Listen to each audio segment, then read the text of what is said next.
Aujourd'hui, nous sommes ravis de vous retrouver pour l'aventure Bonjour le Faso. On dit merci à Mireille Ouidrago qui a assuré l'émission hier. Merci à vous, fidèles téléspectateurs. Bonjour encore et bienvenue à ce nouveau numéro de l'émission Bonjour le Faso. Merci de votre fidélité. Alors, cette semaine, on s'intéresse à ce pain labellisé Made in Burkina. Il s'agit notamment du Cocodonda et aujourd'hui, vous aurez les témoignages concernant ce pain. Et aujourd'hui, c'est mardi, donc Serge Youssef Ouitrago sera là pour nous parler des APE, ça veut dire les associations des parents d'élèves qu'on retrouve au sein des établissements primaires et secondaires. On parlera de leur utilité et de leur mode de fonctionnement ensemble avec Youssef. Bien avant cela, on va analyser le match des étalons hier. Malheureusement, les étalons qui se sont inclinés devant l'équipe de Malawi 3-0. Donc, les Italiens ont perdu leur match avec un score vraiment que les Burkinabés ont du mal à digérer. On en parlera aujourd'hui, on analysera le match et puis on verra aussi les chances des Italiens à la CAN prochaine avec notre invité. Il s'agit notamment du journaliste sportif et analyste sportif, donc Abdoulaye Bandaogo, qui sera là pour partager sa lecture pour nous également. Merci de votre fidélité, merci d'être avec nous. Avant tout ça, on vous invite donc à découvrir le Cocodonda. Et pour la rubrique à la découverte, on s'intéresse au Cocodonda, un pain d'origine bobolaise, il faut le rappeler. Et selon les recherches, bien sûr, ce pain était porté en milieu défavorisé, dans les ménages modestes, et était utilisé comme des couvertures parce que c'était ceux qui n'avaient pas beaucoup de moyens qui utilisaient ce pain-là. D'ailleurs, on l'avait surnommé Mon mari ne travaille pas, mon mari n'a pas les moyens, pour dire à quel point le pain était porté par les personnes vulnérables, entre griffes. Alors aujourd'hui, qui ne porte pas de cocodonda jusqu'aux autres autorités, les Burkinabés portent fièrement le cocodonda et puis il faut rappeler et puis rendre à César ce qui est à César. C'est le styliste Bazem C, styliste burkinabé qui a d'ailleurs donné encore cette valeur-là au pain cocodonda en le valorisant, en le travaillant avec notamment les créations des stylistes aujourd'hui. Et puis, pour couronner le tout, ce pain a été labellisé. Alors, on vous invite à découvrir le premier témoignage concernant le cocodonda et on revient pour la suite. Je suis Cissé Moumouni et pour Madame Cissé. Nous sommes au quartier Pissi, Bonham, plus précisément, de Ouagadougou. Et comment vous vous sentez dans le quartier? Est-ce que à cause du fait que vous vendez la paille là où vous fabriquez, ce n'est pas un dérangement pour les voisins et les riverains? Pas du tout. Parce que nous avons vraiment eu une grande chance. Entre nous et nos voisins, c'est une grande famille. C'est une grande famille. Donc on ne dérange personne. Nous-mêmes, on sait que des fois, on fait des efforts pour ne pas vraiment déranger les gens, mais les voisins nous comprennent. Et ils voient que on n'a pas le choix. Ouais. Voilà. Donc tous nous comprennent. Que tous les voisins même admirent ce qu'on fait comme travail. Et puis que la famille s'est regroupée à Ouagadougou, étant donné que la famille c'était le travail c'est le travail de la famille à Bobo. Donc moi, étant adolescent, j'ai appris à faire ça avec ma maman, avec ma grande sœur. Et maintenant, quand je me suis marié, je continuais à faire jusqu'à ce que je suis rentré dans l'administration publique. Maintenant, j'ai été affecté à Ouagadougou et j'ai fait venir ma femme. Bon, il y a un regroupement familial à Ouagadougou. Et c'est à partir de Ouagadougou maintenant, on était les seuls dans tout Ouagadougou à faire de cocodonda. Ça, c'était depuis dans les années 90 à Ouagadougou. On était les seuls à faire dans le cocodonda. Donc, comment ça se faisait? La descente, quand moi je descendais du travail, le soir, je préparais le tissu et je la laissais. Le lendemain matin, elle passait à la teinture. Parce que chez nous, c'est comme ça qu'on travaille. C'était la petite entreprise familiale. Donc l'homme prépare, la femme fait la teinture. Comme ça qu'on faisait. Jusqu'à ce que Bazem C découvre notre boutique au Grand Marché. Voilà. Et ça a vraiment pris beaucoup de l'ampleur aujourd'hui. Dès lors que Bazem C a découvert votre boutique, la production était devenue maintenant comment? La production s'est multipliée. Multipliée. La production s'est multipliée. Puisque depuis que Bazem C a lancé le produit, puisque ceux qui portaient le produit, c'était la classe, une classe bien connue. Ce n'était pas tout le monde. Aujourd'hui, il y a la classe intellectuelle qui s'est intéressée à ça. Les citadins de la ville s'est beaucoup intéressés à ça. Donc, ce qui fait que ce qu'on produisait ne peut pas nous suffire. Ne pouvait pas du tout nous suffire. Donc, ça a pris comme ça jusqu'à aujourd'hui. On est même passé à la petite entreprise familiale qu'on faisait, monsieur, madame avec ses enfants. On a dépassé notre stade. Maintenant, on est obligé de recruter des ouvriers pour faire le travail. Oui. Maintenant, c'est les ouvriers, puisque nous-mêmes, on ne peut plus faire le Kokodonda, puisque ça nous dépasse. Nous-mêmes, bon, on se contente de manager seulement, c'est tout. La labellisation, c'est une chose qui est très bonne. Et ça va empêcher les copies industrielles, ça c'est un. Secondo, la labellisation, ce n'est pas dit que Kokodonda labellisé, que tout Kokodonda, on doit forcément labelliser. Non. Puisque la labellisation répond à un critère. C'est quand vous répondez à ce critère-là, vous remplissez ce critère que vous pouvez être labellisé. Et en ce moment, les pains, on peut l'exporter à l'extérieur, à l'international. Et les pains ont une traçabilité. Voilà. Sinon, manière que nous, on a l'habitude de faire le Kokodonda, c'est vraiment, il n'y a pas de traçabilité en tant que tel. On travaille beaucoup à la tête. Voilà. Je ne sais pas si je me fais comprendre. Il n'y a pas beaucoup de traçabilité. Maintenant, avec la labellisation, le Kokodonda sera... Il y aura une traçabilité, ça veut dire que le Kokodonda que vous allez payer aujourd'hui, paf, vous labellisez, vous prenez avec le label, vous donnez, vous répartez chez le producteur, il va te reproduire exactement la même chose. Ça veut dire que c'est vraiment une très bonne chose. Mais cela n'empêche pas le Kokodonda, les gens vont continuer à produire le Kokodonda comme habituellement. Voilà. Mais il ne peut pas être labellisé sans qu'elle remplisse les conditions. Présentement, on n'a pas encore estimé ça en tant que tel, mais ça dépend de la quantité qu'on va nous commander. On s'organise en fonction de cette quantité. Puisqu'on prend les ouvriers on les paye par rapport au travail fait. Voilà, on paie les ouvriers par rapport au travail fait. Ils n'ont pas un salaire proprement dit comme ça, c'est des contrats. Ils ont fait tel nombre de pains, on les paye tant de francs. Donc en ce moment, on a nos équipements tout. On peut en produire milliers de pains. On peut en produire milliers de pains, comme on en produit une centaine de pains seulement aussi. Et il faut qu'on remercie beaucoup Sébastien Bazemo. C'est vraiment grâce à lui que le pain Kokodonda a pris de l'envol. C'est vrai que nous l'avons beaucoup soutenu, on continue à le soutenir et on continuera toujours à le soutenir. Vive le Kokodonda.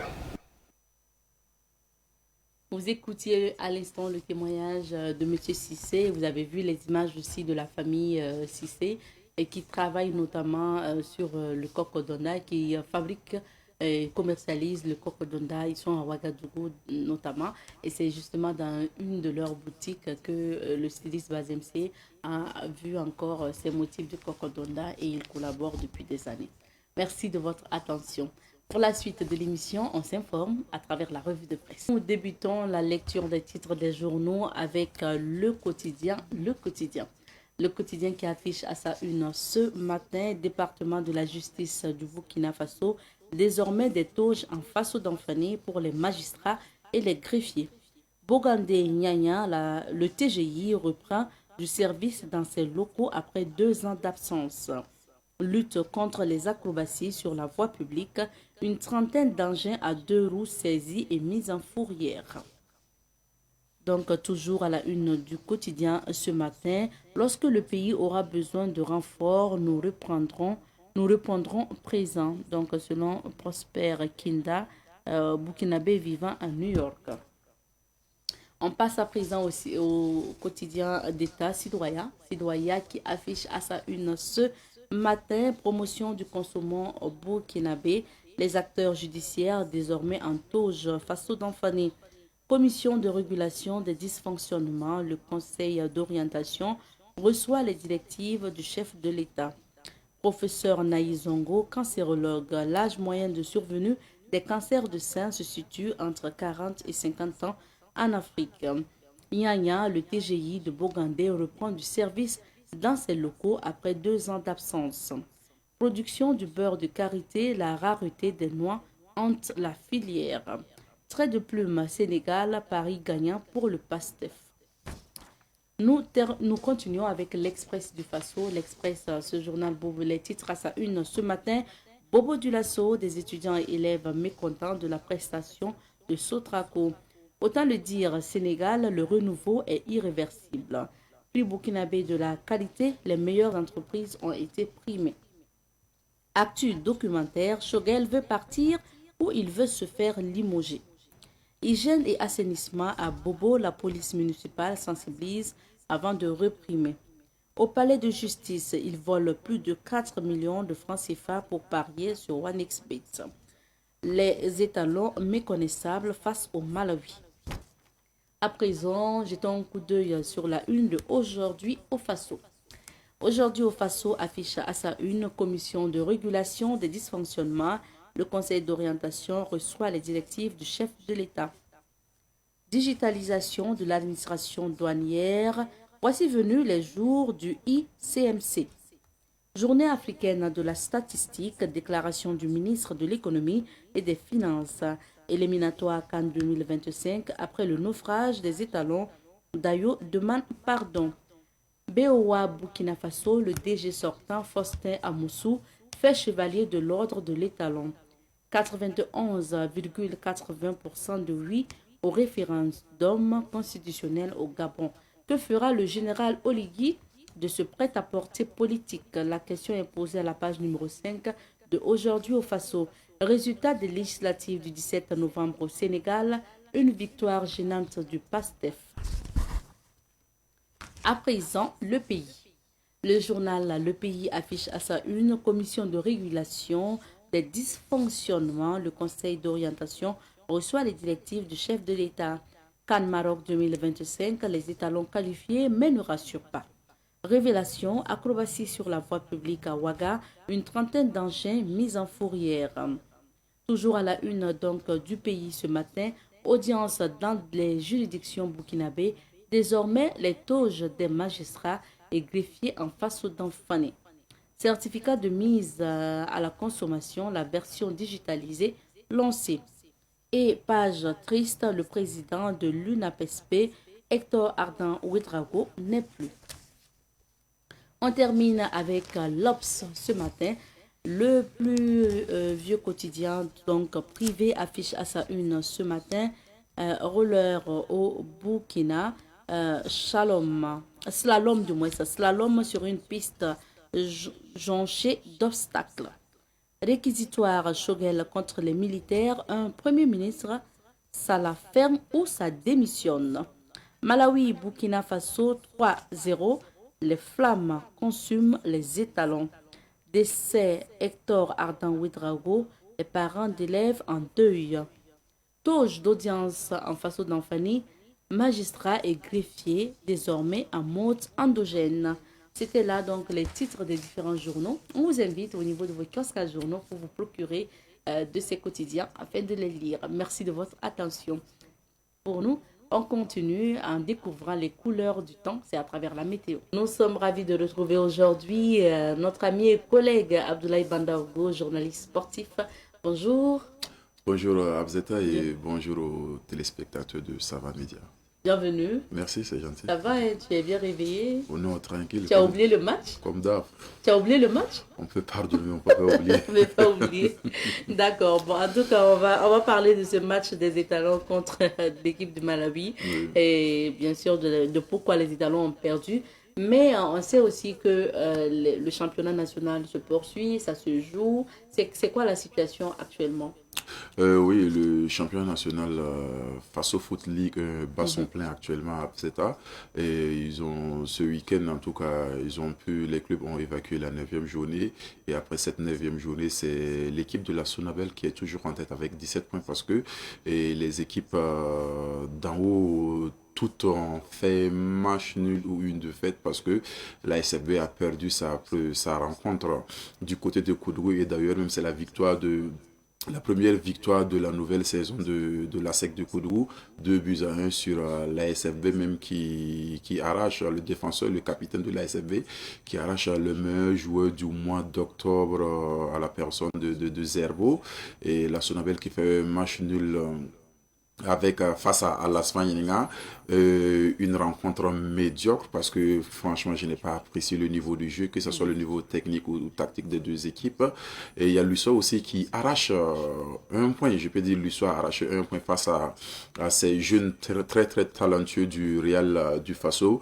N'eût été les erreurs de l'arbitre parce que le vendredi soir c'était l'arbitre qui était l'homme du match, donc excusez-moi de le dire, et sa prestation était pratiquement en dessous de nos attentes, hein. Je parle bien de l'arbitre, ce qui même a permis à Lusso d'arracher ce match nul. Et en plus aussi, il y a le LCK qui gagne face à Vitesse FC avec 2-0. Dans cette rencontre, il y a eu 2 cartons rouges. Mais le souci aussi, c'est que les deux Africains, les deux équipes qui ont joué l'Afrique cette année, je parle bien de la Douane, et qui revient de Banfoura avec un seul point. L'Étoile qui perd une deuxième fois d'affilée, c'est vraiment inquiétant. C'est vrai que le championnat est à sa 9e journée, mais les points seront chers. Donc l'Étoile qui est africain est 7e avec 11 points, et l'AS Douane qui aussi était africain est devenu 6e, donc avec 14 points. Donc dans l'ensemble, en tout cas, tout se passe bien, et on espère que, en tout cas, beaucoup d'équipes vont rester sur cette lancée parce que cette année, il y a beaucoup de buts, les équipes sont engagées, et je sens vraiment une réorganisation tactique importante et sur le plan offensif de nos entraîneurs. C'est bien qu'on puisse avoir en tout cas de bons joueurs qui sortiront de ce championnat-là, parce que c'est eux après qui vont renforcer l'équipe. Oui, j'ai toujours dit, tant qu'un pays n'a pas un bon championnat national, il ne peut jamais avoir une équipe nationale. Quand on prend l'ossature de notre équipe nationale, hormis 2 ou 3 joueurs, eux tous ont été formés au Burkina Faso. Ils ont pratiquement joué le championnat national. Donc moi, je pense que la force d'une équipe nationale doit se reposer d'abord sur son championnat domestique. Quand vous prenez les pays maghrébins, par exemple, que ce soit l'Égypte, que ce soit souvent même la Tunisie, l'ossature de l'équipe nationale, et les joueurs viennent du championnat national, que ce soit même avant la RDC, c'était le tout-puissant Mazambé. Donc moi, je pense que prenons même les équipes de l'Afrique du Sud, Botswana, même Malawi, l'Afrique du Sud, même elle-même. L'ossature de l'équipe nationale, ce sont les joueurs du championnat. C'est parce que les championnats sont bien animés, c'est bien organisé, et l'argent est opérationnel, et les clubs, les présidents qui sont devant ces clubs sont des présidents passionnés avec un projet bien ficelé. Donc, il ne peut pas se plaindre. Mais malheureusement, ici, c'est le contraire. Ici, on voit l'équipe nationale, on ne voit pas le championnat. Et pourtant, c'est un grenier. C'est là où, parce qu'on a toujours dit, un formateur mal formé ne fera que déformer. Si on n'a pas un bon championnat des petites catégories, un bon championnat des seniors, on ne peut jamais avoir une équipe nationale. Donc ici, la base doit être vraiment opérationnelle et solide pour espérer une équipe nationale en bonne uniforme. Merci beaucoup, Bandaogo. Parlons maintenant du match des étalons hier.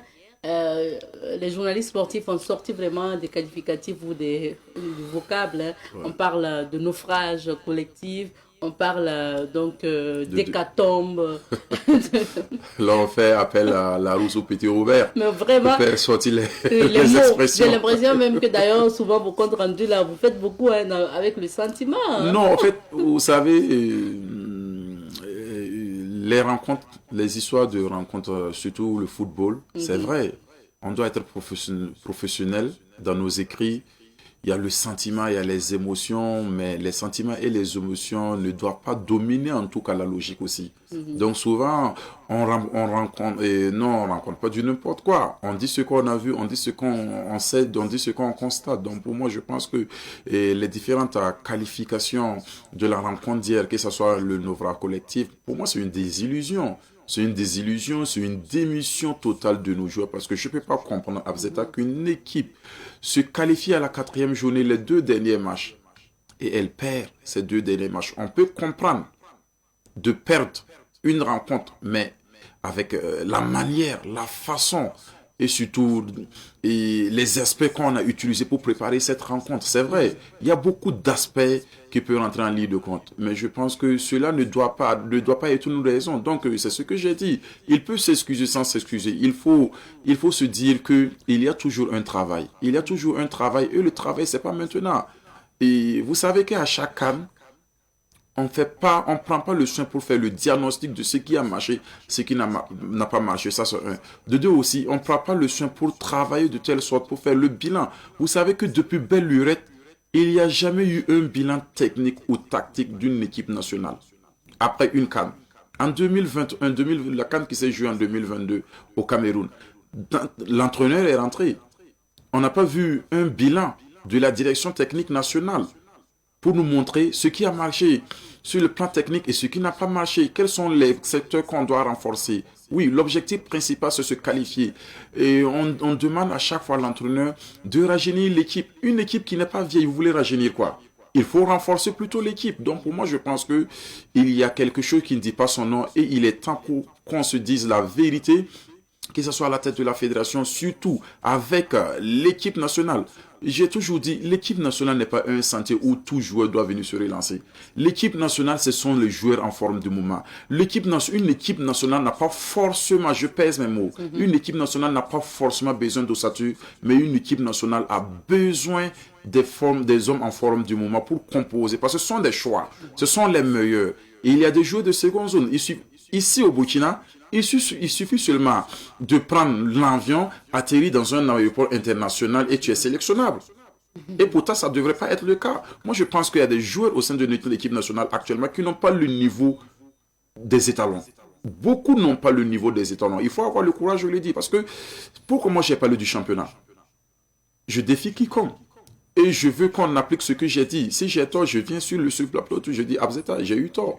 Il y a des éléments qui sont meilleurs par rapport à d'autres qu'ils ont convoqués. Donc moi, je pense qu'actuellement, on a vu des blessures en cascade, des absents. Oui, l'entraîneur a parlé des absents. Le premier match face au Sénégal, il a parlé de 8 titulaires qui ne sont pas là, mais monsieur l'entraîneur, moi je pense que c'est une contre-vérité. Oui, 8 titulaires qui ne sont pas là. Qui sont ces 8 titulaires? Il y a Bertrand qui n'était pas présent. D'ailleurs, comment il s'appelle, Dango qui n'était pas présent. Et Blati. Plus Hervé Kofi Kouakou. On peut parler du 4. Mais est-ce que 4 joueurs amputés, ça peut gêner? Mais est-ce que ça peut déstabiliser totalement une équipe? Non, parce qu'une équipe nationale, c'est un groupe.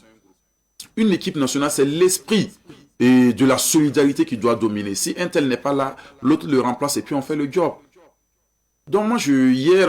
ça ne s'excuse pas. Ça ne s'excuse pas. Hier, parce que... Allez-y. Vous, en fait, 3-0, perdre jusqu'à 3... bon, en fait, perdre jusqu'à... encaisser jusqu'à 3 buts quand même. Est-ce que c'est la faute de l'entraîneur? Écoute, les responsabilités sont partagées. Non, c'est la faute à tout le monde. À tout le monde. C'est la faute à tout le monde parce que c'est l'entraîneur d'abord qui fait le choix des joueurs. Le choix de 11 de départ sur la pelouse. Parce que c'est lui qui est la tête pensante de l'équipe nationale. On ne peut pas dire que c'est pas l'entraîneur qui a encaissé les buts, mais c'est lui, il a composé l'équipe. Moi, je ne peux pas comprendre aujourd'hui qu'on amène des joueurs qui ne peuvent pas se mouiller le maillot pour la patrie, des joueurs qui ne confirment pas et qui n'assument surtout pas sur le terrain. Regardez le match d'hier. C'est la raison pour laquelle je vais parler d'une démission totale, d'un abandon de nos joueurs, parce que rien n'a marché.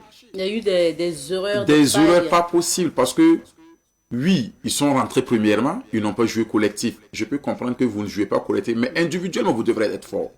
Parce que l'individualisme doit se mettre au service du collectif. Ça n'a pas été le cas. Des passes ratées, on ne pouvait pas en lier 2 ou 3 passes. Les passes qu'on a tout au long de la rencontre, ça a eu 410 passes. Et c'est 350 réussis. Face à une équipe qui est classée 134e sur le plan FIFA, le classement ne vient rien dire. Même perdre 5-0, je peux comprendre. Mais avec quelles sont les failles qui ont existé dans cette rencontre? Beaucoup de failles. Une défense attentiste, parce que les défenseurs étaient attentifs. Non, mais Edmond n'était pas là, mais il y a d'autres qui sont là. Giga joue la Ligue des Champions, Issoufou joue la Ligue des Champions. Est-ce qu'un adversaire qui vient au milieu de 2 centraux pour récupérer une balle et puis marquer, ça, c'est pas la faute à Edmond Tapsoba? C'est une faute professionnelle. C'est une faute professionnelle. Regardez le premier but, Abzeta. Le joueur a eu le temps de contrôler la balle, de se positionner, avoir une fenêtre de tir et armer son tir sans être inquiété. Ça, c'est la faute au défenseur. Même le deuxième but, le défenseur vient au milieu des 2 centraux pour récupérer la balle. Soit le libéro qui est Issouf Dayo, il coupe la trajectoire de la balle, ou le stopper qui est Nasser Giga vient déranger son adversaire à la réception. C'est tactique, en fait c'est académique. C'est académique. Et devant un milieu, c'est vrai que c'est la première fois que ces 3 jouent ensemble, Chacha Bansé et Tova Boni, qui n'a pas un niveau de notre équipe nationale, il faut le dire, c'est vrai, il joue aux États-Unis, mais je pense que sur le continent africain, on a des joueurs talentueux, des joueurs plus opérationnels que ce joueur, parce qu'il faut fouetter leur morale. Il faut fouetter leur morale, parce qu'on a l'impression qu'il y a d'autres au sein de l'équipe nationale, leurs places sont acquises. Il n'y a pas une place acquise au sein de l'équipe nationale. Ce sont les hommes en forme du moment. Donc moi, je pense que, oui, Ousmane Kamara, il est jeune. Il faut l'utiliser, il ne faut pas le griller. Mais je pense qu'il a débuté le match. C'était un raté. Franck Lassina, pratiquement, qui n'a pas eu de ballon. Lui-même, il a dit que la prestation était nulle. C'est pas moi qui l'ai dit, c'est Franck Lassina Traoré, qui est l'un des meilleurs joueurs des États. Il dit que la prestation est nulle. Donc, il y a beaucoup à faire, même face à l'équipe du Sénégal. Regardez le but. Regardez le but. Au fait, il y a des aspects actuellement qu'on ne doit pas... Souvent, il peut y avoir des erreurs. Mais il ne faut pas répéter ces mêmes erreurs à chaque fois. Regardez le but sénégalais. Diarra, on amorce une offensive. L'équipe adverse, l'équipe sénégalaise récupère la balle. Diarra est dans sa zone. Et pourtant, il y avait nos 2 milieux de terrain qui étaient déjà montés à la personne de Cédric Badolo et Chasse Abansé. Donc, automatiquement, il reste un milieu défensif à la personne de Seydou Simporé au niveau du secteur média. Diarra récupère la balle parce qu'en son temps, ça devient tactique. À ce moment, les placements deviennent tactiques. Ce sont des défenses à zone. Et le gars était dézoné. Notre joueur était dézoné. Donc, le joueur sénégalais a eu le temps, Diarra, d'avancer de 20 à 30 mètres. Maintenant, il fallait que Hermon sorte pour anticiper. Si Hermon sortait aussi pour anticiper, Issoufou Dayo allait couvrir Hermo. Et on sait que tactiquement, quand le défenseur central sort pour stopper l'ailier qui vient avec le ballon, l'autre défenseur central le couvre, Sadio Mané a pris l'axe de notre surface de réparation. Et Liman, qui est l'un des meilleurs joueurs aussi du Sénégal actuel, monte pour créer le surnom.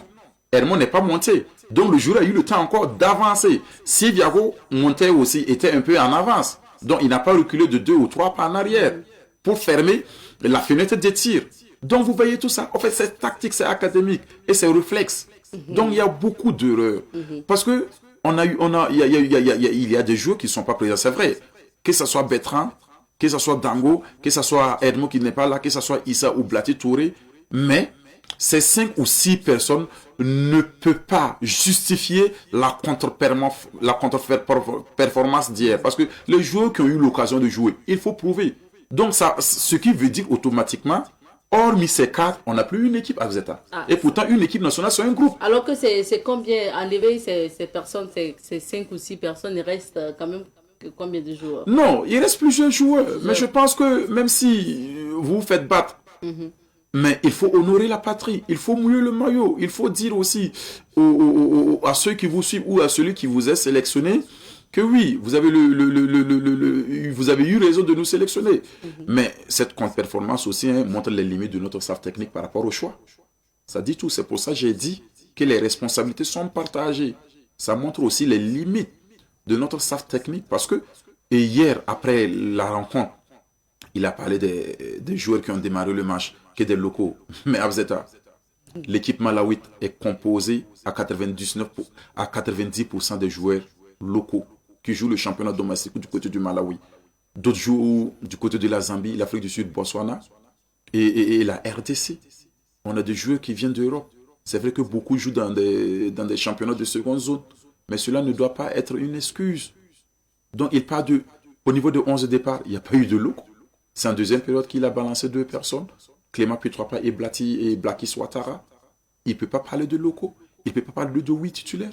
Il faut accepter qu'il a failli. Il faut accepter qu'il y a des limites. Ça n'a pas marché. Donc, c'est un sentier énorme qui nous attend avec l'équipe nationale. Parce qu'aujourd'hui, moi j'ai envie de dire que à chaque fois on parle du trophée, il faut avoir le courage de le dire. Avec ce qu'on a vu de ces 2 dernières rencontres, je pense qu'on n'a pas le niveau d'abord. Je dis, ces 2 dernières rencontres, je pèse bien mes mots.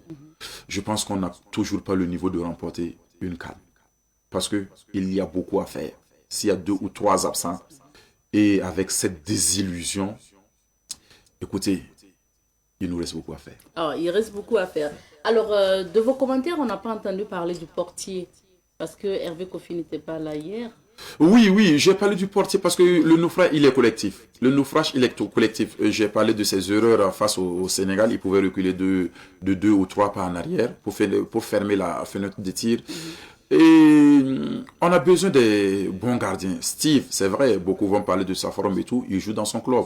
Mais avec l'équipe nationale, l'adversaire de Farid Ouedraogo est Farid Ouedraogo. Il n'est pas confiant. Il a fait un bon match face au Sénégal. Mais malheureusement, hier, 3 tirs cadrés côté Malawi, 3 buts. Dans ces erreurs défensives, qu'on doit voir le bon gardien, le niveau du gardien. Mais malheureusement, Farid Ouedraogo n'était pas à la hauteur de nos attentes hier. Cela relance aussi le choix du numéro 2, le choix du numéro 3 au sein de l'équipe nationale. Parce que tant que Kofi n'est pas là, on a des sérieux problèmes. Qu'est-ce qui se passe? Et pourtant, le Burkina, c'est l'un des pays qui n'a jamais eu un problème de gardien. Souvent, c'est un problème de choix du staff technique. On a Maré ici, qui fait des merveilles. On a Kylian Ikiema qui joue en Hollande, même s'il joue avec l'équipe réserve. On a des gardiens, même le gardien de la Sonabel. Il faut faire confiance à nos locaux. Il faut faire confiance à nos jeunes gardiens qui montent en puissance. Oui, il a fait des défenses depuis plusieurs années. Farid Ouedraogo, je pense qu'il a un problème avec sa propre personne parce qu'il ne se fait pas confiance. Donc pour moi, je pense que le choix de gardien, le choix du numéro 2, il faut revoir ça rapidement parce que tant que Kofi n'est pas là, on n'a que nos yeux pour pleurer. Et ça ne doit pas être le cas parce qu'on a des gardiens assez bons. On a des bons gardiens ici. Certains pardonnent cette défaite parce qu'ils se disent de toute façon, nous sommes qualifiés. Non, ce n'est pas une raison. Non, je pense que c'est une erreur de leur part. Est-ce que ce n'est pas pour ça aussi que les étalons n'ont pas mouillé le maillot? De non, toute façon, vous savez, les rencontres, il n'y a pas ce joueur qui n'aimerait pas garder. Au fait, vous emmagasinez la confiance. Perdre n'est pas la solution. Même si vous êtes qualifié, il ne faut pas démissionner, il ne faut pas abandonner. Faites-vous valoir. Montrez votre savoir-faire. Faites-vous respecter et faites-vous craindre. Au fait, ce sont des erreurs à ne pas connaître. L'année passée, on s'est qualifié à 2 journées de la fin.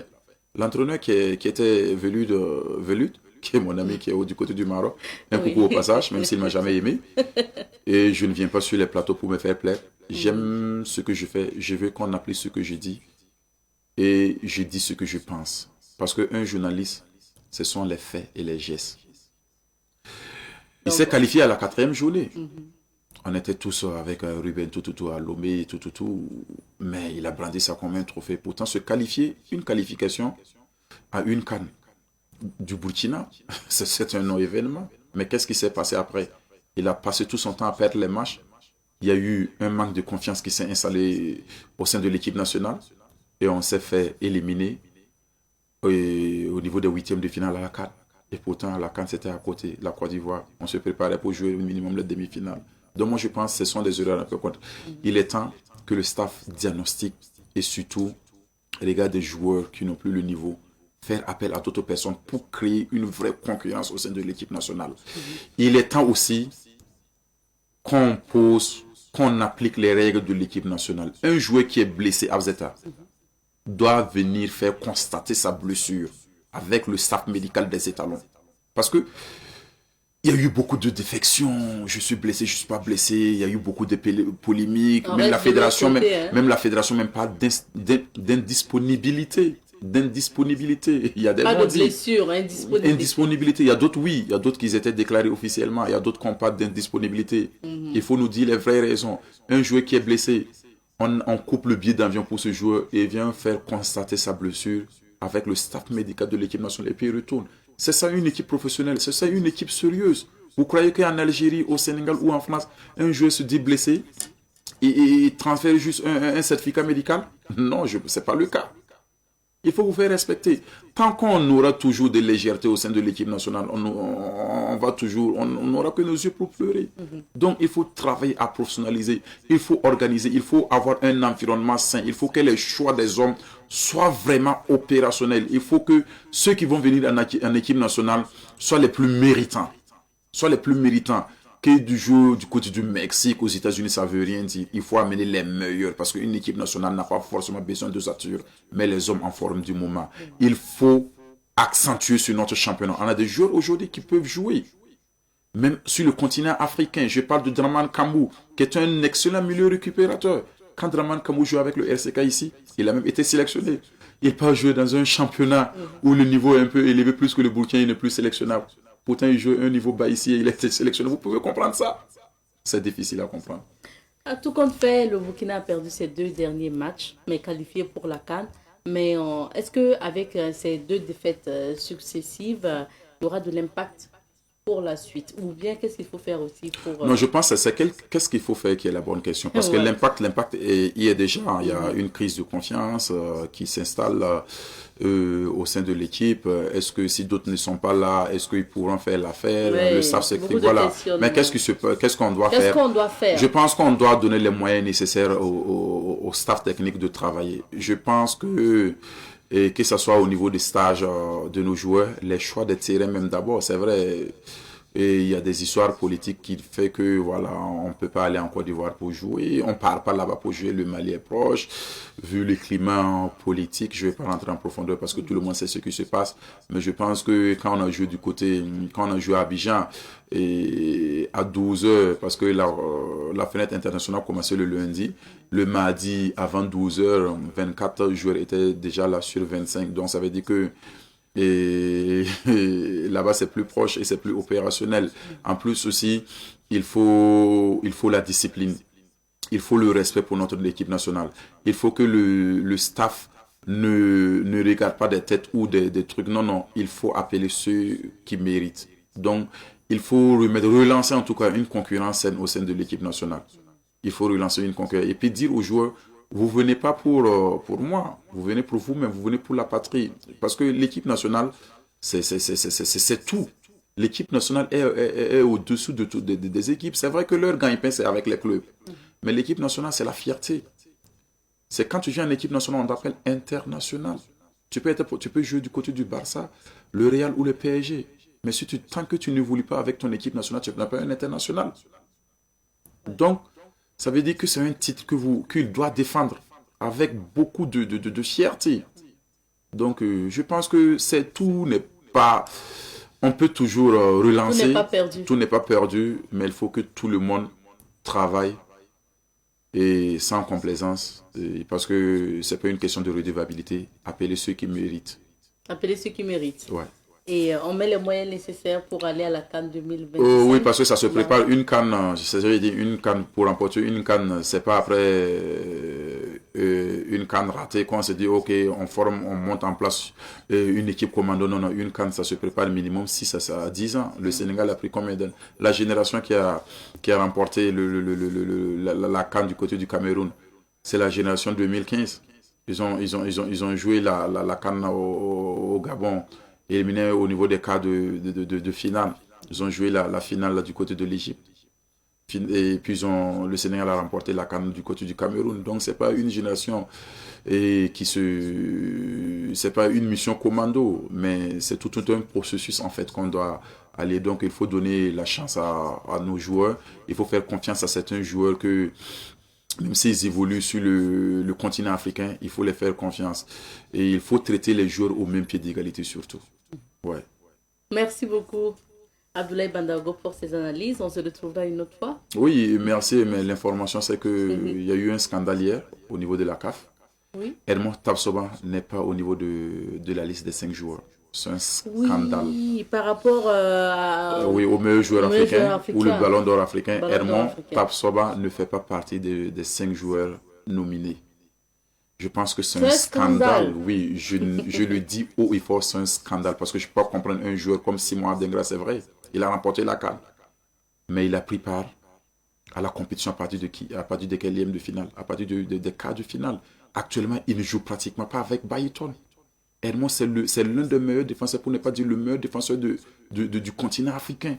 Il joue à Leverkusen, qui finit champion d'Allemagne de l'année écoulée, qui finit finaliste de la Coupe UEFA, la deuxième plus grande compétition européenne, et qui remporte la Coupe nationale allemande, et qui est dans le 11 type de l'année. Il fait des merveilles avec son équipe. C'est vrai que l'équipe nationale n'est pas... Ils ont été éliminés les huitièmes de finale. Mais ce n'est pas une raison. Sur sa qualité individuelle et intrinsèque, je pense que Edmond mérite d'être dans les 5. Je ne vais pas dire que Edmond mérite de finir champion. Si c'est le cas, oui, alhamdulillah. Mais c'est un scandale. C'est pas au moins, il le mérite. Je pense qu'à l'allure où vont les choses, que ce soit le ballon d'or ou le meilleur joueur africain, perd sa crédibilité parce que c'est pas sérieux, c'est pas normal. C'est vrai que c'est une question de lobbying, c'est une question de marque, mais il faut encourager les sportifs. Il faut amener les talents, ceux qui méritent, le méritent. Qui peut dire que Lookman ne mérite pas? Seydou Guirassy, il est venu à la CAN blessé, il n'a joué qu'un match et demi, et il est là. La Guinée a été éliminée. C'est un club qui l'a fait des merveilles. Edmond aussi a fait la même chose. C'est parce qu'il est défenseur ou c'est parce qu'il est burkinabé. Carton rouge aux membres ou à la commission de cette distinction. C'est un scandale, je le dis et je le répète. Bon, on va attendre certainement prochainement pour Edmond Tapsoba. Oui, prochainement pour Edmond Tapsoba, mais Youssouf Oudayo fait partie des 5 nominés aussi au niveau du meilleur joueur évoluant sur le continent africain. Chapeau à toi, champion, et bonne chance. Bonne chance. Merci beaucoup, Bandaogo. Merci à vous. Je rappelle que M. Abdoulaye Bandaogo est journaliste sportif et puis on a analysé ensemble le match des étalons. Aujourd'hui, on souhaite bonne chance en tout cas aux étalons. Ça n'a pas été hier, mais on espère que la suite sera meilleure. On va s'arrêter ici pour l'entretien d'aujourd'hui. Marquons une petite pause et on revient. Nous recevons aujourd'hui Serge Youssef Ouedraogo comme tous les mardis pour sa chronique. Bonjour Youssef. Bonjour bienvenue. Merci. Alors Youssef, ensemble on parle aujourd'hui des APE, les associations des parents d'élèves. Donc on y va pour d'abord écouter les avis des populations dans le micro-trottoir et on revient. Moi en tout cas je ne vois pas le but. Parce que honnêtement la cotisation que font les élèves là, à la fin de l'année, il n'y a pas de bilan concret, il n'y a pas d'explication, ça a servi à faire quoi ou quoi. Et quand il y a toujours un problème, par exemple à l'école, on demande toujours aux parents de cotiser. Pourtant, moi, à mon humble avis, l'APE devait servir à ça. Mais jusque-là, on ne comprend rien. Bon, on vient dire pour la fête, il faut cotiser, alors qu'il y a une APE qu'on paye à 5 000, 2 000 ou 10 000. Donc moi, si on pouvait dissocier ça des frais de scolarité, confier la gestion à quelqu'un qui, à la fin de l'année scolaire ou bien au début de l'année scolaire suivant, qu'on nous fasse le bilan. Voilà, il y a eu ça, il y a eu ça, il y a eu ça, il reste ça. Bon, il faut cotiser ou pas. Là, maintenant, on peut savoir quoi. Sinon, moi, personnellement, faisant partie d'une APE, moi, je ne vois pas l'utilité. Moi, je pense que c'est très important. Ça aide beaucoup à suivre l'enfant. Ça permet de suivre bien l'enfant. Mais souvent, il faut qu'on songe au moins à faire manifester ça au niveau des événements. Là, ça aussi c'est important. Sinon, si on coupe ça au niveau des scolarités, et puis il n'y a pas des effets, ça aussi c'est pas intéressant. Je pense que c'est bien. Parce qu'ils utilisent ça pour les travaux de l'école. Dans d'autres établissements, ils utilisent ça pour les travaux de l'école, pour les tableaux, les hangars. L'APE, moi je ne vois pas son importance parce que tout le temps, si on rentre dans les écoles, il y a des herbes, les toilettes sales, la couleur même est sale.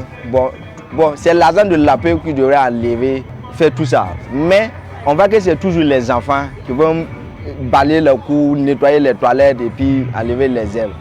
À chaque fermeture aussi, c'est les parents aussi qui vont dire qu'on a qu'à envoyer 1000 francs ou 500, 2000 encore pour clôturer. Bon, je ne vois pas son importance. En temps, on a appris à l'école de moi.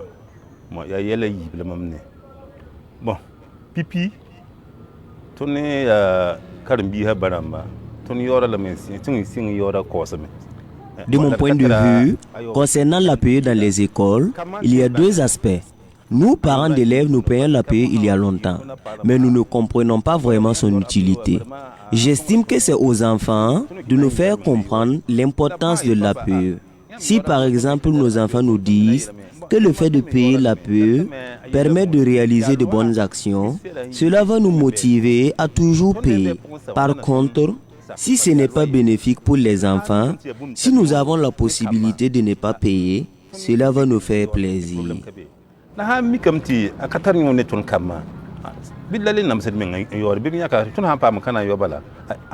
pense qu'en tant qu'association, ils doivent avoir un rôle à jouer dans un établissement. Ça, c'est un fait. Parce que je pense que toutes les organisations doivent chercher également à s'améliorer, bien que ça ait été fondé, je pense, par décret ou quelque chose comme ça. Maintenant, c'est une structure qui vit au sein d'un établissement et toute structure, comme je le disais tantôt, doit être amenée à évoluer. Parce qu'il y a un moment donné, il faut faire une pause pour faire une analyse des actions menées et dans le passé et dans le présent et se projeter également sur l'avenir. Aujourd'hui, de par ce qu'on entend, il y a pas mal de reproches, de critiques qu'on fait à l'encontre de cette association. Et il appartient au premier responsable, je crois qu'il y a un sommet, il y a une hiérarchie, il appartient au premier responsable de faire une pause, comme je l'ai dit, réfléchir sur l'existence de l'association dans sa forme actuelle et se projeter sur l'avenir. Je pense qu'il y a un manque de prise de responsabilité de ces associations-là dans les établissements.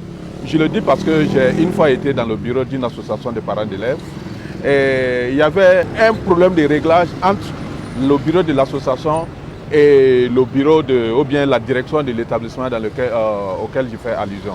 Donc, il appartient, comme je l'ai dit tantôt, il faut que les associations-là essaient d'être vraiment une structure autonome et une structure indépendante du bureau de l'établissement. Nous disons merci à Latif et à Cynthia pour ce micro-trottoir et merci à vous, chère population, pour vos avis. On parle de l'association des parents d'élèves aujourd'hui.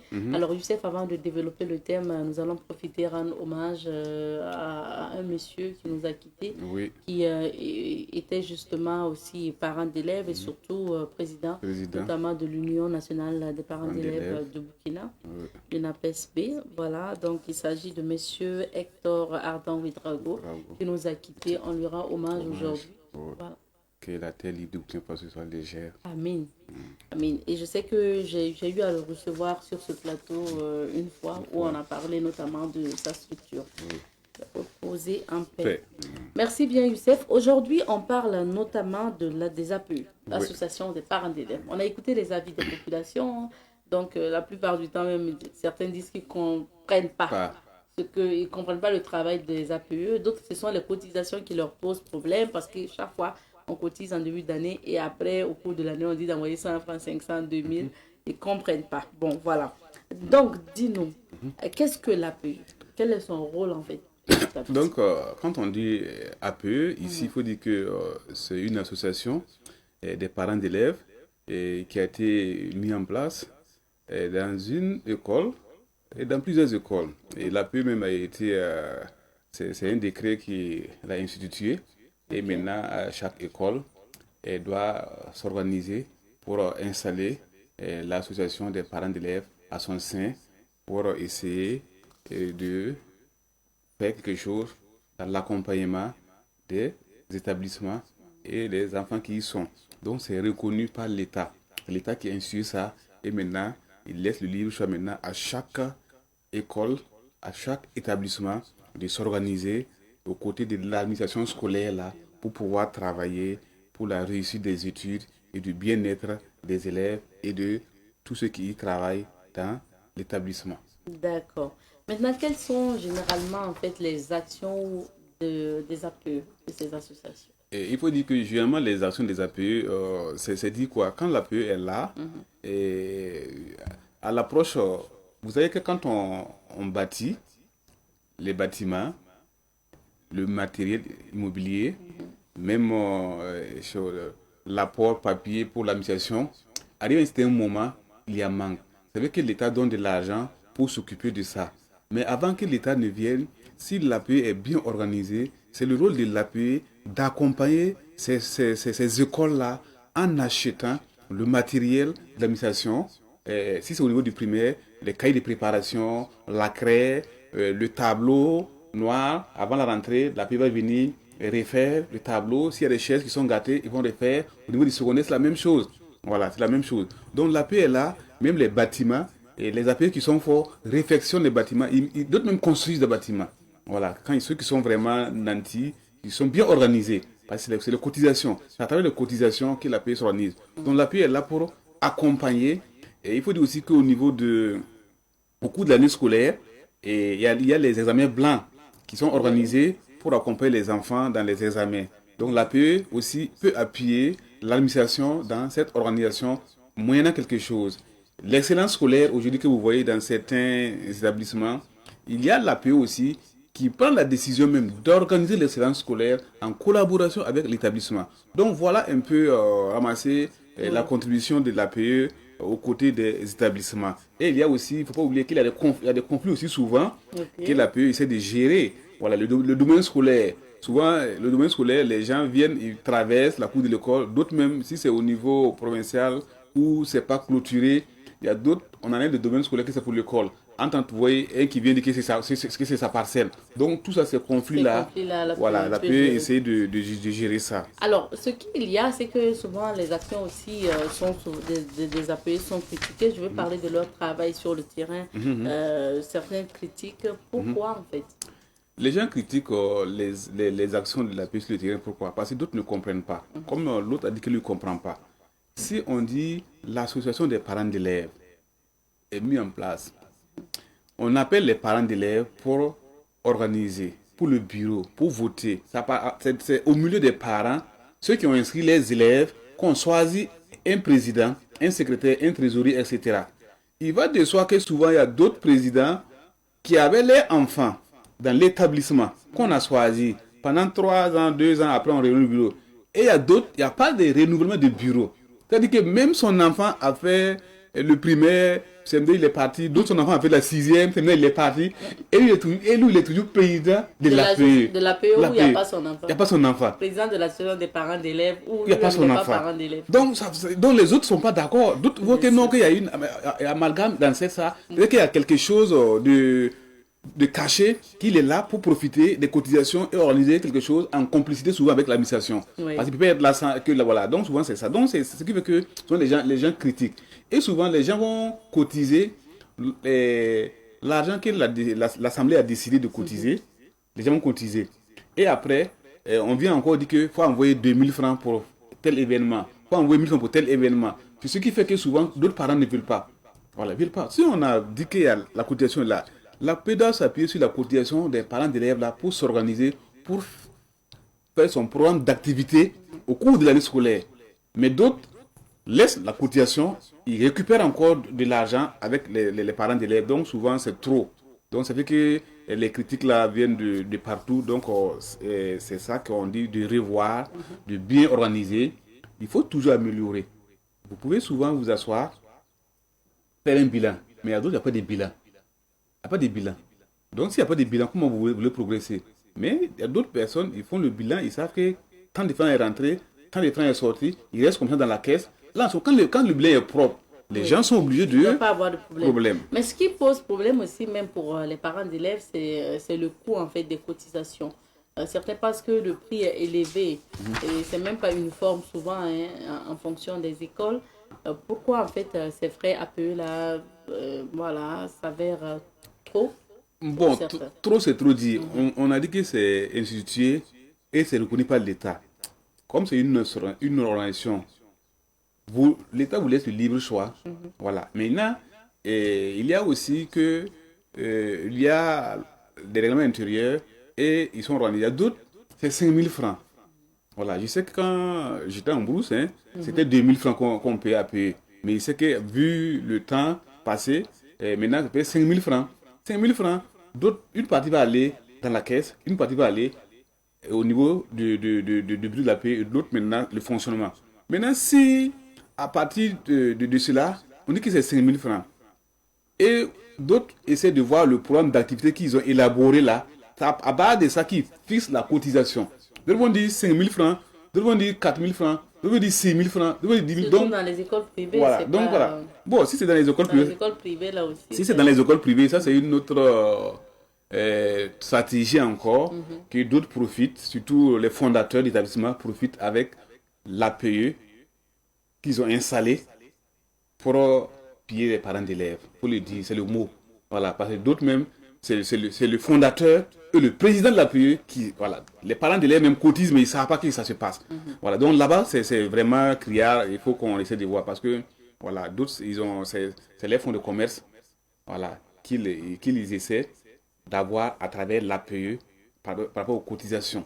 Voilà, tantôt, quelqu'un me parlait, on va revenir sur ça, tantôt on me parlait sur les paquets de rames. Les paquets de rames que nos enfants amènent. L'APE doit s'en charger pour ça. En tout cas, si on a cotisé, bon, peut-être que l'argent ne suffit pas. Oui, l'APE doit s'organiser, l'argent ne suffit pas. Mais l'établissement qui est fondé, il doit jouer les rôles. Mais si vous avez 100 élèves dans un établissement, on dit envoyer chaque enfant amène un paquet de rames. Ça fait combien de paquets de rames? Donc ça veut dire que c'est nous-mêmes qui faisons fonctionner encore l'établissement. Pourtant, l'APE peut, à travers les cotisations des parents d'élèves, essayer de gérer ça avec l'établissement. Voilà, donc on viendra sur ça un jour pour parler de paquets de rames que les établissements demandent. D'accord. Et comment généralement sont récupérés les frais de cotisation APE? Et les frais APE ici, l'association des parents d'élèves essaie de s'entendre avec l'administration, surtout avec l'intendant. Si c'est au niveau du primaire, avec le directeur et les enseignants. Ce sont les directeurs et les enseignants que l'APE vient remettre des carnets et les enfants viennent payer et ils récupèrent et le bureau vient récupérer son argent pour aller mettre dans sa caisse. Au niveau du secondaire, l'APE s'entend avec l'intendant et on essaie de mettre la cotisation de l'APE dans la scolarité. Donc quand vous venez payer la scolarité de votre enfant, vous devez payer forcément l'APE. Quand vous venez demander, parce qu'il y a certains parents qui ne connaissent pas, et quand vous venez demander, ils vous disent, par exemple, c'est 20 000 francs. Voilà, au total, c'est 25 000 en total. Comme ça. Et puis maintenant, ils vont vous donner certainement deux reçus. Un reçu pour la scolarité et un autre pour les frais. D'autres même pour le parking. Oui, d'autres pour le parking, d'autres pour la bibliothèque. La bibliothèque. Donc tout ça, voilà, ils font, c'est un truc comme ça pour pouvoir, voilà. Sinon, si eux vont venir pour récolter, je pense que ça sera compliqué. Donc quand souvent les parents d'élèves arrivent, on ne leur explique pas forcément, vous avez payé tant. Bon, on dit que la scolarité fait au total tant. C'est ça le problème. Donc si c'est détaillé, le parent va comprendre. Ok, c'est comme ça. Maintenant, comment c'est géré ces fonds? Et les fonds qui sont récupérés ici, il faut dire que il y a les 40% et puis les 60%. Donc les APE étant organisés en bureau, et il faut savoir ici que l'APE même est organisée structurellement au niveau établissement provincial, national et régional. Donc il y a des cotisations qui sont versées à ces différentes entités que j'ai dit de citer là. Donc l'argent que l'APE récupère là, ils vont donner une partie à l'établissement, ils vont donner une partie au niveau provincial, à l'APE provincial, à l'APE régional et à l'APE national. Et maintenant, chaque année, ils ont un programme d'activité à faire. À partir de là maintenant, et voilà. Donc souvent, peut-être que c'est souvent ça, le fait de prendre l'argent, les gens croient seulement que c'est pour que ça va rester au niveau établissement. Vous voyez? ça va rester au niveau établi. Les 40% vont rester. Mais les 60% là vont partir, ils vont partager ça entre le niveau provincial, le niveau établissement régional et national. Donc ce qui fait que souvent ça se complique au niveau de la gestion. Donc voilà un peu réparti l'argent. Voilà, Est-ce qu'on peut dire aujourd'hui que les APE, les associations des parents d'élèves, sont indispensables pour le bon fonctionnement de l'établissement? Oh, oui, parce que quand il y a l'APE dans votre établissement, vous arrivez à bien cerner les choses. Voilà, les parents d'élèves sont là, ils écoutent. S'il y a des enfants aussi qui sont pas ça, les parents d'élèves vont essayer de régler ça. Voilà, les parents d'élèves suivent ce que les enfants font. Et tous les parents même doivent suivre le programme d'activité, les devoirs, les compositions. Ton enfant ne vient pas, il fait le commissionnaire. Donc, c'est indispensable. L'essentiel seulement, c'est de bien organiser l'association des parents d'élèves pour que les parents qui sont dans cette situation-là, ils trouvent leur compte. Si c'est ça, les parents même il y a d'autres même qui ne vont même pas attendre l'autorisation. D'autres même viennent volontairement même donner quelque chose au bureau parce qu'ils voient que le bureau travaille bien. Ils s'organisent bien, il faut un bon bilan et les gens sont contents. Si c'est comme ça, la paix n'a pas de problème. C'est quand souvent il y a des amalgames, d'autres veulent jouer aux intelligents, c'est ça qui fait que souvent d'autres parents ne sont pas contents. Bien sûr. Est-ce qu'on doit chasser un enfant parce qu'il n'a pas payé les frais APE? À mon avis, je n'ai pas vu un test où on dit qu'on doit chasser un enfant quand il n'a pas payé l'argent. Laisser l'enfant suivre ses cours, appeler son papa. Mais d'autres écoles le font. Voilà, surtout les écoles privées. Voilà, on dit que c'est forcé. Non, l'enfant continue son travail et le papa vient répondre. Mais d'autres chassent l'enfant. On ne doit pas chasser un enfant parce qu'il n'a pas payé les frais d'APE.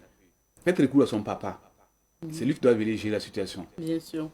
Alors, Youssef, le temps est terminé, mais quand même, est-ce qu'aujourd'hui, selon toi, il faut supprimer l'association des parents d'élèves ou sinon les cotisations des parents d'élèves? Bon, aujourd'hui, on ne doit pas supprimer, on doit essayer de réorganiser. Okay. C'est déjà institué par la loi, c'est pris par l'État. Maintenant, vous savez que, à part l'association des parents d'élèves, il y a tous des problèmes. Où il y a association et où il y a l'argent, il y a des problèmes. Maintenant, il faut des bonnes volontés. Le choix des personnes pour faire le bureau, ça compte. Donc, si on choisit des gens intègres et des gens patriotes pour gérer l'association là, je pense que ça va rouler comme sur des rails. Merci beaucoup, Youssef, à mardi prochain. Si Dieu le veut. Et merci beaucoup à vous, fidèles téléspectateurs de Bonjour le Faso. On s'arrête ici pour l'émission d'aujourd'hui. Merci à vous de nous avoir suivis et on se donne rendez-vous demain mercredi pour d'autres aventures. Allez, peace.